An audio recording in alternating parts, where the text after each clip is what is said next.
Noble Ambition is a strategic fundraising and philanthropy advisory company. I established it 3 years ago because fundamentally I believe there is great need in this country and there is great wealth. So I seek to draw a connection between the two through working directly with boards and CEOs on developing strategy and building capacity in the fundraising sector.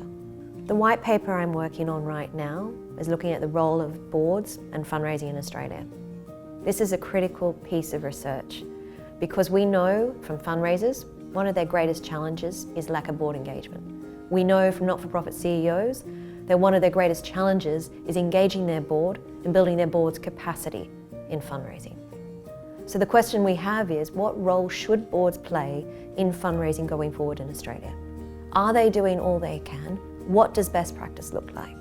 And let's have some great examples to explore of how that can be applied to your own organisation. The number one challenge for fundraisers in Australia was the lack of board engagement in fundraising.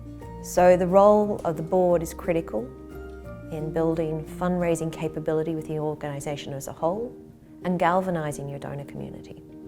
And I have seen this from engaging with billionaire donors, multi-millionaire donors, and the individual just down the street who wants to contribute. The role of the board is critical in not only being able to advocate for the organisation, but to also personally give and to personally ask others to give. I am learning the two key impediments to boards engaging in fundraising are cultural and technical. Firstly, there is a resistance in Australia in terms of the role of the board in fundraising. Time, treasure, talent, is that enough? Some would argue no. Secondly, if you do want to build your capabilities in this area, where do you go to? How do you learn? And what we're finding is those that do it really well have learnt from their peers. The landscape of philanthropy in Australia is changing so much. The profile of very significant gifts is galvanising the energies of a lot of not-for-profits and a lot of philanthropists in investing in this way.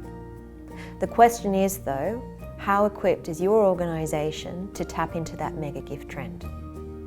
The role of the board and the CEO is critical in this space, but is your organisation skilled, experienced and committed to achieving that into the future?